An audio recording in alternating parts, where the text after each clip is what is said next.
Hello, my name is Mildred, and I am currently a graduate student enrolled in the Educational Technology program here at Stony Brook University. Um, what do you learn in educational technology? A lot of stuff that it's a lot of fun when you're the user who plays the games and does the activities. So for the person learning, it's excellent. The person who has to put it together, it takes a lot of time and energy, and it can be a lot of frustration. But other than that, I have to say that I also have learned web design. I've been learning web design for a year and a half, aside from doing educational technology, because with the educational technology, when we have to put a website together, we use a template. So it makes it much more easier to get the website together and make it look very nice because everything is set up for you and you just fill in the blanks. Um, the web design that I have been learning for 2.5 years, aside from the educational technology, is actually coding. So you learn how to use HTML, and you learn little by little about HTML coding. You learned CSS, which is cascading styling sheets, and that is what dresses up and makes the naked page with that has the HTML code. When you do the CSS, it brings it to life and dresses the web page. Um, some of the programming that you learn a little bit. I know very little programming, very little. I can't even put it into words if somebody asks me as to what to do or how exactly it's done or remember this or that. I won't remember. But if I see the code, I may have a little bit of an idea with the programming of what it's trying to ask the computer to do or the web page to do in order to make it interactive for the user. So that's as much as I can say with the technology.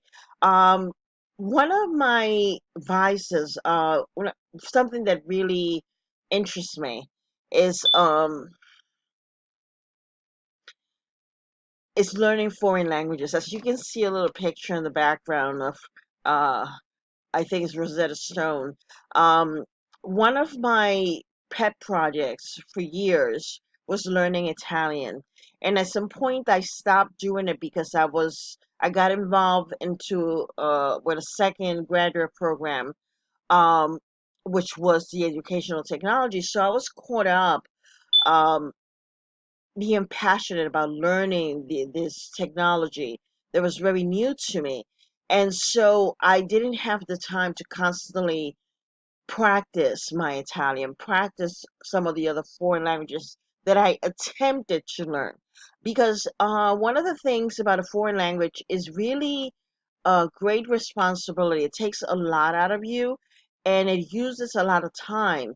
So, a lot of times you have to be by yourself to learn the language. If you're a person who needs to socialize all the time, perhaps learning a foreign language is not for you because you need to learn it by yourself because you can't learn it from others because most of the people that you're around here in Long Island or in the States, they speak English. They don't speak all these other language, European languages.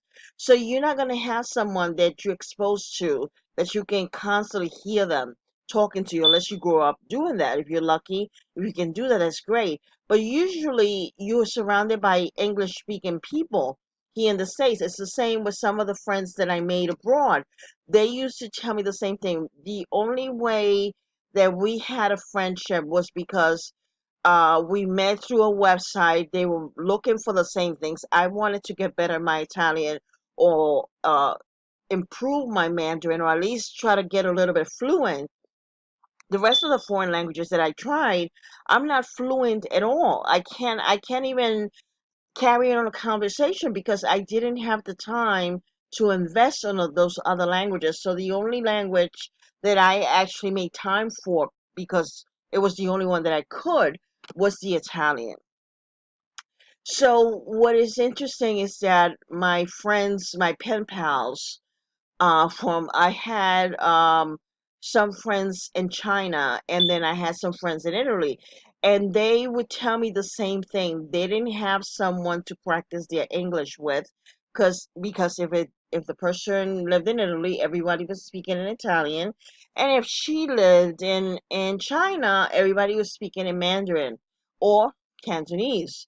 So that was a big problem. So they wanted the same things. They wanted to get better at English, and I wanted to get more fluent and better at the Italian. So that's how we sort of agreed to have some conversations through video conference, or at least most of it was conference calls, because we didn't show each other our faces. We just talked and listened to each other.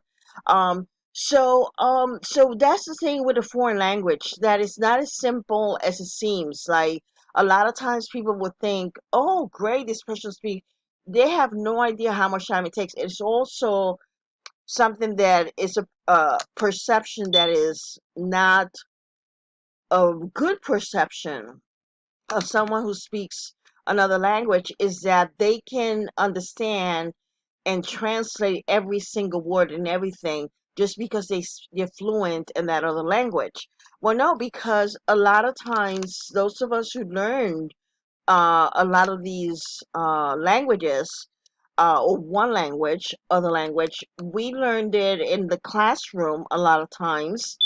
You're learning all this grammar, all this vocabulary, and then you're learning stuff like to have conversation and all that, even if they're not having the conversations in class, and you're not being exposed to the foreign language in class. But then when you practice also with your language audio by yourself, and then when you talk to your pen pals, you're not talking about politics, all this language of a business, that, for example, computer programming or even web design. There's a lot of words I don't know how to say that in Italian.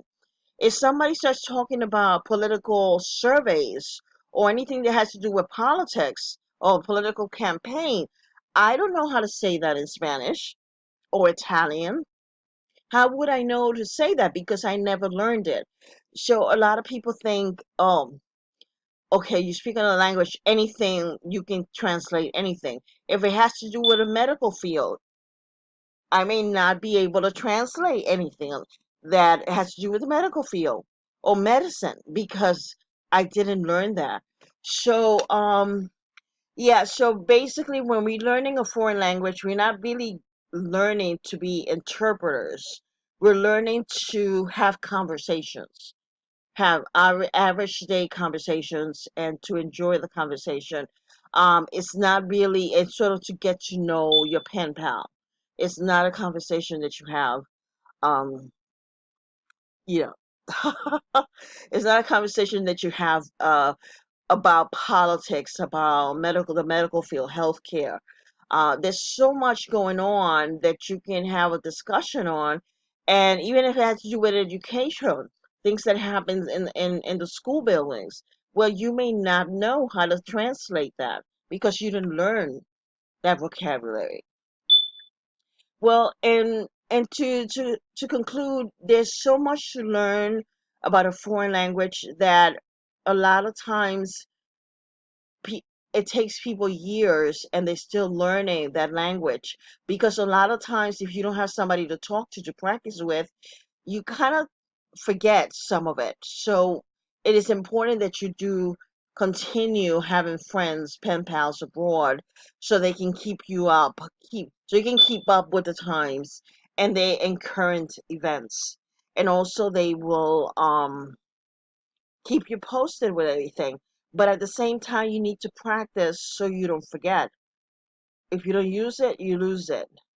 So that's my thought for you on foreign languages. And if you ever decide to learn one, just know that it's going to be a lifetime commitment, and you may not be able to become fluent in other languages. It may take a long time, um, because you have to put a lot of time to learn in the foreign language. It takes up a lot of time.